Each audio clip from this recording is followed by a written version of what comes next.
Picture a Saturday morning auction yard in northeastern Pennsylvania in the summer of 1976. The good equipment has already sold. The crowd is getting restless, a little sunburned, a little hungry, ready to head home. The auctioneer is running out of steam, and sitting at the far back of the lot, cordoned off from everything else like a patient nobody wanted to treat, is a 1952 Holmes 440 wrecker that hasn't moved under its own power in 7 years. The paint has gone from Holmes red, a proud, specific shade, to something closer to rust orange. 3 of the 4 tires are flat. The boom cable hangs loose and frayed like old rope on a dock. The windshield has a crack running all the way from corner to corner, and someone from the city's surplus department has spray painted "as is" across the driver's door in letters that are already starting to peel. It is not a pretty picture. It is not a promising picture. The auctioneer barely bothers. He calls it Scranton history, which in this context is not a compliment. He floats a starting bid of $200. Silence. He drops to $100. A few people chuckle. He drops to $50 and says, "Come on, somebody needs a project." And that is when a 26-year-old kid named Ray Kowalski raises his hand. $200, Ray says. The auctioneer looks genuinely surprised, like a man who has been handed something unexpected and isn't sure what to do with it. He asks for $250. Nobody moves. He calls going once at $200. Ray says $300. Now people are turning around. Now people are looking. Because this kid is not being outbid. He is bidding against himself, voluntarily, for a wrecker that has been sitting dead in a city yard since 1969, for a truck that everyone present has already mentally consigned to the scrap heap. The auctioneer, to his credit, tries to tell Ray he doesn't need to keep going. Ray says $350. The laughter that follows is not polite. It is real, genuine laughter, the kind that carries across an open yard on a warm August morning. The auctioneer says sold, quickly, before anything stranger can happen, to the young man in the back for $350. Ray walks to the payment table and counts out 18 $20 bills. 6 months of saving from his job at the Texaco station on Moosic Street, most of what he has in the world, handed over in a single transaction for a truck that the entire county of Lackawanna has already given up on. And that is when Mike Brennan finds him. Mike Brennan is 45 years old and the owner of Brennan's Heavy Recovery, the largest towing operation in Lackawanna County. 6 wreckers, all Chevrolet C60s, all newer than 1970, all painted the same dark blue with his name in gold letters. Mike wears pressed work shirts. He drives a new pickup. He has opinions about everything, particularly about equipment and the people who don't understand equipment as well as he does. He finds Ray at the payment table, and he is loud enough about it that the people nearby can't help but listen. He asks Ray if he just spent $350 on that pile of rust. Ray says yes, sir. Mike tells him that money is 3 months of payments on a real wrecker, something from this decade, something that actually runs. He gestures toward his truck in the parking lot. He says he could put Ray into a 1974 Chevy C60 at $200 a month, and Ray would be in business by tomorrow morning. Ray says he can fix the homes. Mike laughs, not a small laugh.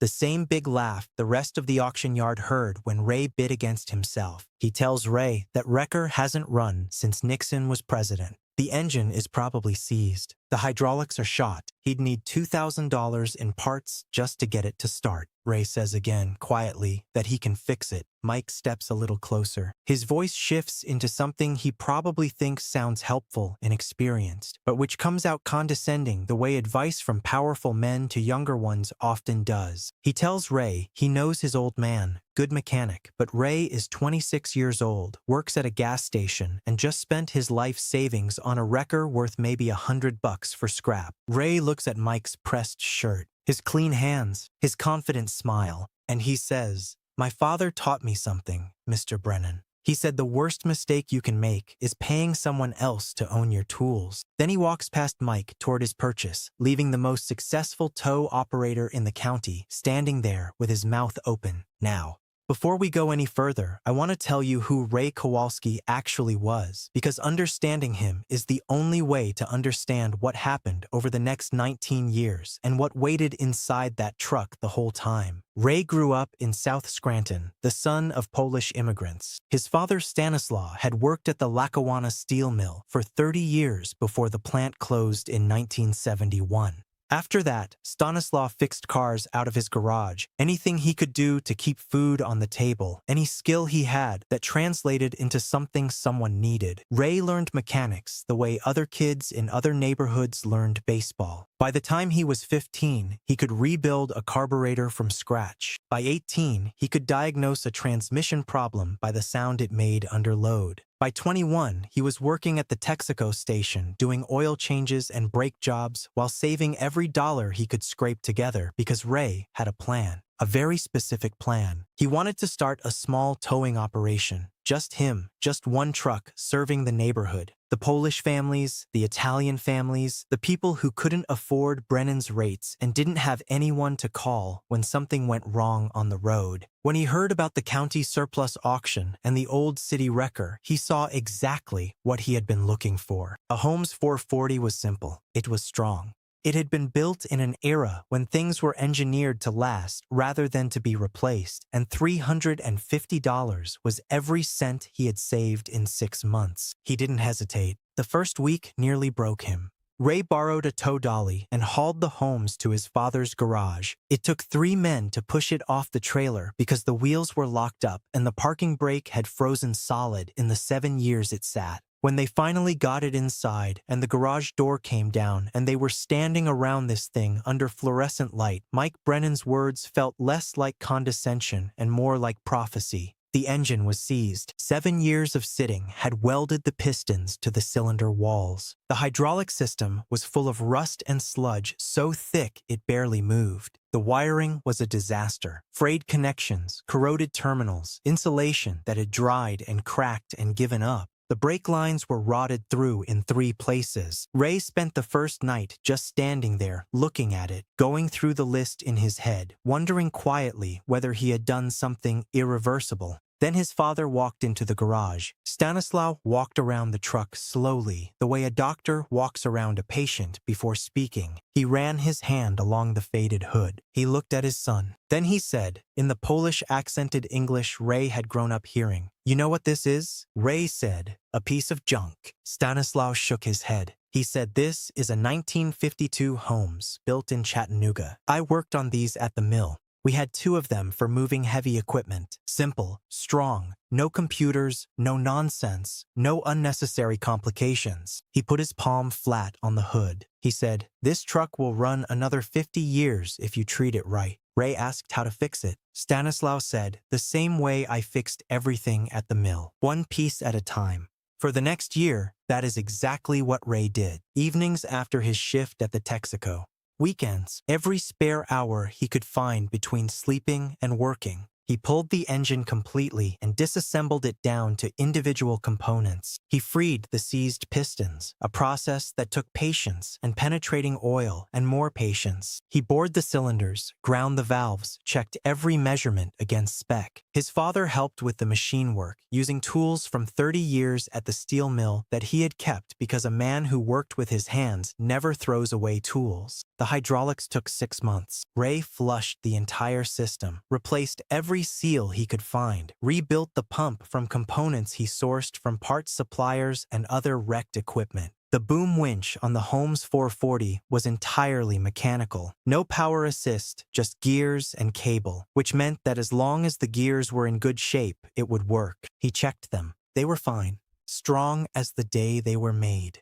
By August of 1977, exactly 1 year after the auction, the Holmes was running. Ray sat in the driver's seat, turned the key, and listened. The engine coughed once, coughed again. Then it settled into a deep, steady, purposeful rumble that filled the garage and leaked out into the neighborhood. His father stood in the doorway with his arms crossed and a smile on his face. "Now you're in business," Stanislaw said. Ray hand-painted Kowalski Recovery on the doors in careful brush strokes, got his towing license, printed business cards at Kinko's, and started answering calls. The work came slowly at first, the way honest work usually does. A breakdown on the boulevard, a car in a ditch on the turnpike, dead batteries, flat tires, the small jobs that Brennan's operation didn't think were worth their time or their overhead. But Ray took every call. He showed up every time. And he charged $35 for a tow when Brennan's was charging $75 because he had no truck payments, no debt, nothing owed to anyone. His cost structure was impossibly simple. Oil every 3,000 miles, grease the fittings, adjust the boom cable, check the brakes. The homes just kept working.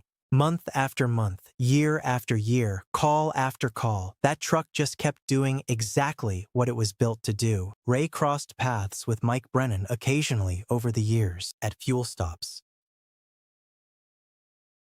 at accident scenes where both operations had responded. At the County Tow Association meetings, Mike always had something to say, always framed it as friendly ribbing, the kind of thing men say to each other when they think they're winning. "How's that antique treating you, Ray?" "Still driving the old-timer. Ready for something from this century yet?" Ray's answer was always the same 4 words. "Truck runs fine." And it did. And while Mike Brennan was buying newer Chevrolets on payment plans every few years, trading up and adding debt each time, Ray was running the same homes with no payments and building a cushion. While Brennan's was expanding its fleet and chasing big highway contracts that required more trucks and more drivers and more insurance and more overhead, Ray was quietly serving the neighborhood, keeping his costs low, keeping his operations simple, building something sustainable rather than something impressive. By 1985, Ray had built a steady, reliable small business. He hired one employee, a younger guy named Tommy, who reminded him a little of himself. He bought a second wrecker, a 1965 International, for cash. He was still running the homes as his primary truck every single day. Mike Brennan's operation had grown considerably too. 10 trucks now, big contracts, a new building on the north side, but also big debt, big overhead, big monthly payments that required everything to keep working perfectly to keep up.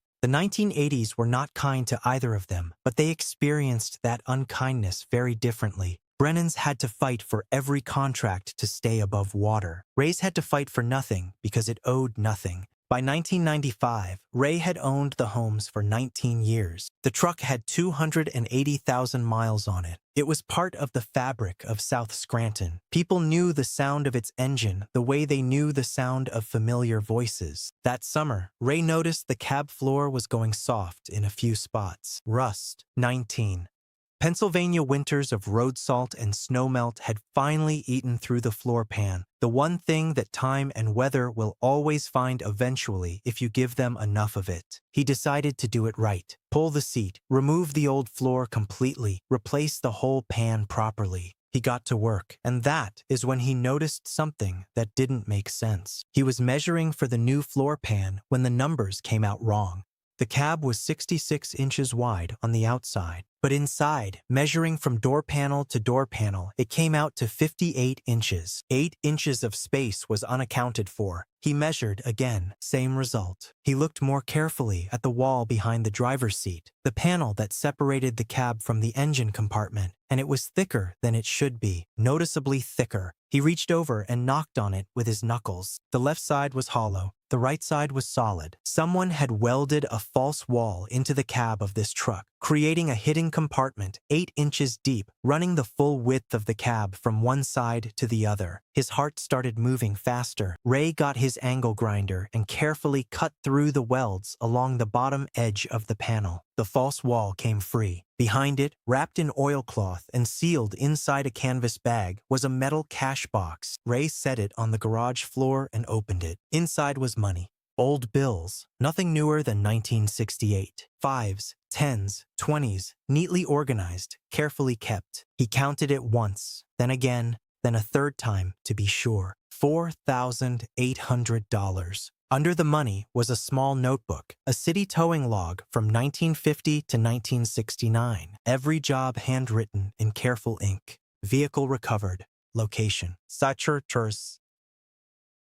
Fee paid. 3,247 entries, each one representing a person who needed help and got it. And under the log was a letter, handwritten on lined paper, dated January 1969. Ray sat down on his garage floor and read it. My name is Frank Galinsky. If you're reading this, I'm probably dead, and you found what I hid. I drove this wrecker for the Scranton Department of Public Works from 1950 to 1969. 19 years. Best job I ever had, helping people. Every day, someone needed help, and I was there. The city paid me $3 per tow call. I kept $1 from each call for myself. My supervisor said it was okay, a little bonus for the work. Over 19 years, that's this money. $4,800. I never told my wife because she'd want to move out of our neighborhood, and I didn't want to move. I wanted to buy the corner garage on Pittston Avenue, the one that's been for sale for 5 years. Start my own tow business when I retired in 1970. Serve the neighborhood. Keep helping people. But the doctor says my lungs are shot. All those years breathing exhaust fumes in this cab. Asbestos at the mill before this job. He says I've got maybe 6 months. The garage on Pittston sold last week to someone else. I'll never get to use this money now. Whoever finds this, the money's clean. I earned it honest. Maybe you can do what I couldn't. Maybe you can help people the way I did. This truck saved a lot of people.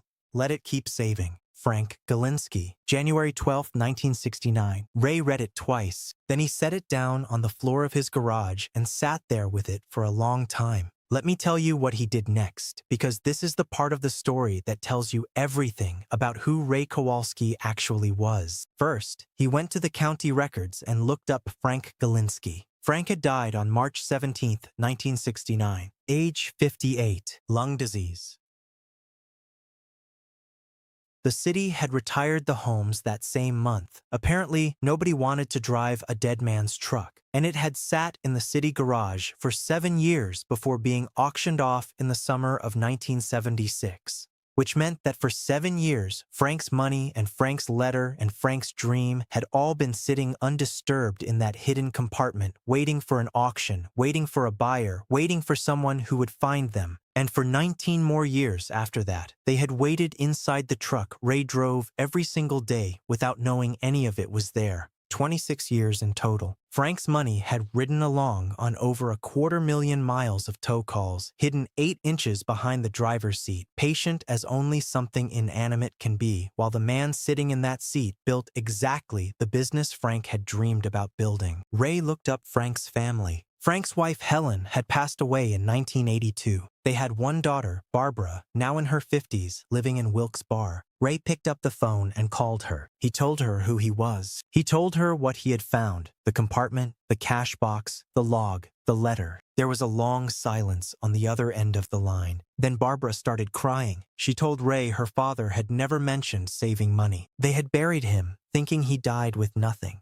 They had buried him in the cheapest casket they could afford because there was nothing else. And all this time, $4,800 had been sitting in a truck cab waiting for a family that didn't know to look for it. Ray told her he was bringing her half. She said he found it. He owned the truck. It was his. He said Frank earned it helping people. You're his people. 2 days later, Ray drove to Wilkes-Barre and handed Barbara Galinsky $2,400 in bills that were a quarter-century old. She cried. She hugged him. She thanked him in a way that he said later he had never quite known how to respond to. The other $2,400 Ray used to officially register his business, something he had been operating informally for years as Galinsky Kowalski Recovery. He had Frank's name painted on the home's door alongside his own, in small, careful letters beneath, in memory of Frank Galinsky, 1911-1969, who started this without knowing it. The story spread. In a business like towing, in a county like Lackawanna, word travels fast and it travels far. Within weeks, everyone in the industry had heard what Ray had found and what he had done with it. Mike Brennan heard it. Everyone heard it. Most people thought it was remarkable. Some people thought it was foolish to give away money you had legally found. Ray had no particular interest in either opinion. He had read Frank's letter, and he knew what the right thing to do was, and that was the end of the conversation for him. In 1996, Brennan's heavy recovery filed for bankruptcy. It had been coming for a while, the way these things always have been coming for a while before they finally arrive. The operation had grown too fast on too much debt, chasing contracts that required perfect conditions to service. The recession of the early 90s had been hard on everyone, but it had been especially hard on businesses with high fixed costs and no margin for error. When the highway contracts dried up and the monthly payments on 10 trucks came due anyway, there was nothing left to absorb it. The company that Mike Brennan had spent 30 years building, the company he had managed to grow to 10 times the size of Ray's modest operation, the company he had used as the backdrop for all that confident advice at the auction and all those casual comments over the years, that company simply closed. Mike went to work as a dispatcher for someone else's operation. He was good at his job. He just wasn't good at the math underneath it. Ray's operation survived the 90s without significant drama because there was no drama to survive, no debt, no overextension, no payments that required the world to cooperate in order to make them. Just the homes and the international and Tommy and the phone and the neighborhood, the same way it had always been. By 2000, Ray owned 3 wreckers, all vintage, all paid for in cash, all maintained with the same patience and attention he had given that original homes since 1977. 3 trucks, no debt, steady work, a reputation built over 24 years of showing up when people needed him, charging fair rates, and keeping his word. Here is something worth sitting with for a moment because I think it gets lost in the more dramatic parts of this story. Frank Galinsky drove that Holmes 440 for 19 years. He towed 3,247 vehicles. He helped 3,247 people who needed it. He saved $1 from each call with the dream of someday serving the neighborhood in a different way, owning his own garage, running his own small operation, being available to the people around him in a more lasting way. He never got to do it. The garage sold. The lungs gave out. The dream went into a cash box behind a false wall, and the false wall went into a retired truck, and the truck went into a city yard for 7 years, and then to an auction where everyone laughed at the kid who paid $350 for it. And then Ray Kowalski drove that truck for 19 more years, doing exactly what Frank had done and exactly what Frank had dreamed of doing more of, without knowing for a single mile of it that Frank was there. Frank helped 3,247 people. Ray, by his own reckoning, helped thousands more. And then Barbara's son, Frank's grandson, came to work for the company. And sometimes, on certain calls, he drives the homes. The same truck his grandfather drove for 19 years. The same truck that carried his grandfather's savings and his grandfather's letter and his grandfather's unfinished dream for 26 years before delivering all of it to exactly the right person at exactly the right moment. The 1952 Holmes 440 is 72 years old now. It is still running, still taking calls, still doing the job it was built to do in Chattanooga in 1952, when the people building it had no idea what kind of life this particular truck was going to have, what it was going to carry, what it was going to mean. Trucks don't know things. But if you were writing this as a story, and in some ways it already is one, you would say this truck knew exactly what it was doing from the moment Frank Galinsky hid that cash box in the wall and wrote that letter and left it all for whoever came next. Ray Kowalski is 74 years old. He retired in 2015 and handed the business to his son, Eddie. When people ask him about the discovery, about finding the money, about what he did with it, about all of it, Ray doesn't usually talk about the money first. He talks about Frank Galinsky, about a man who drove a city wrecker for 19 years and never thought of himself as doing anything more than helping people who needed it, about a man who saved $1 per call not out of greed, but out of hope. The specific kind of hope that belongs to people who know they want something and believe that if they are patient and consistent and honest, they will eventually get there. About a man who ran out of time before the hope could become anything and who trusted the truck to hold it until someone else could finish it. The worst investment, Ray's father used to say, is the one that makes you pay someone else. The best investment is the one that pays you back in ways you never expected. Ray paid $350 for a truck everyone called junk. He spent a year rebuilding it. He spent 19 years driving it. He found $4,800, a dead man's dream, and a story he has been telling ever since because it deserves to be told. Not a bad return on $350 and 1 year of evenings and weekends in a garage in South Scranton. But here is the thing I keep coming back to when I think about this story. Ray could have kept all the money. He had found it legally. He owned the truck. Nobody would have blamed him. Most people probably wouldn't have even known. He could have kept it and used it and never told Barbara Galinsky that her father hadn't died with nothing, that her father had saved and hoped and planned and written it all down and hidden it carefully in a place where he believed it would someday be found by someone who would understand what to do with it. Ray could have kept the money and the story would have ended there. Just a lucky find in a lucky truck. One of those things that happens sometimes when you open walls that have been closed for a long time. But Ray read the letter, and when you read a letter like that, from a man who lived the same life you are living, who wanted the same things you wanted, who helped the same people you are trying to help, who ran out of time before he could do all of it, you don't keep the money. You finish what he started. You put his name on the door. You call his daughter.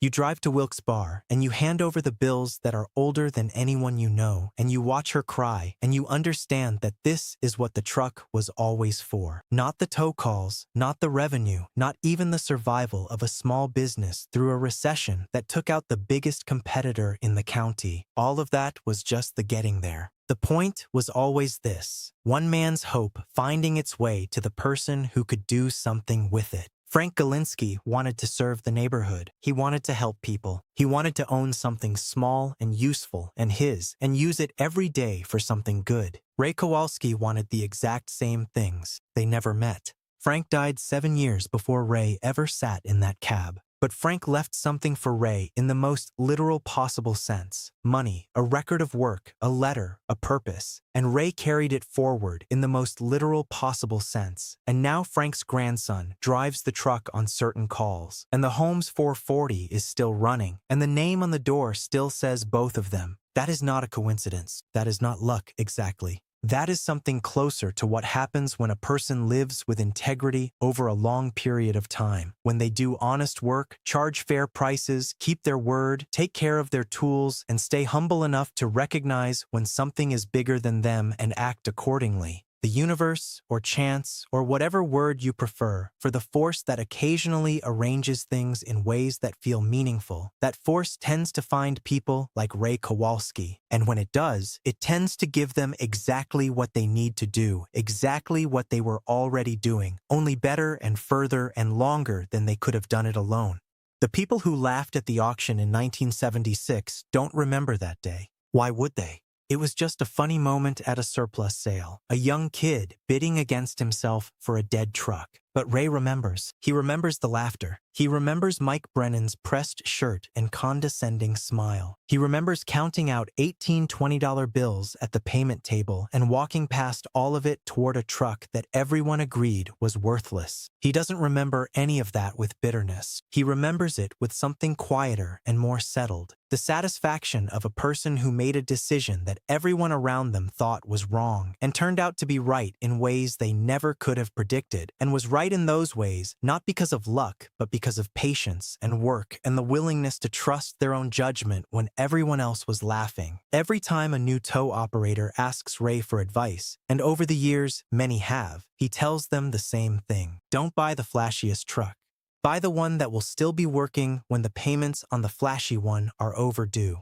And remember that sometimes the treasure isn't money. Sometimes the treasure is knowing you finished what someone else started. Sometimes you climb into a truck and you drive it and you take care of it and you help people with it, and you don't know until 19 years later that someone else was doing the same thing with the same truck before you were, and that they left something in the wall for you, and that the thing they left was everything you needed to understand why you were doing it in the first place. If this one stayed with you, If there is something in Ray's story, or Frank's story, or the story of a 72-year-old truck that still takes calls in northeastern Pennsylvania that landed somewhere real for you, share it with someone who needs to hear it. Sometimes the best thing we can do for the people around us is hand them a story that reminds them why the quiet, unglamorous, patient way of doing things is almost always the right one.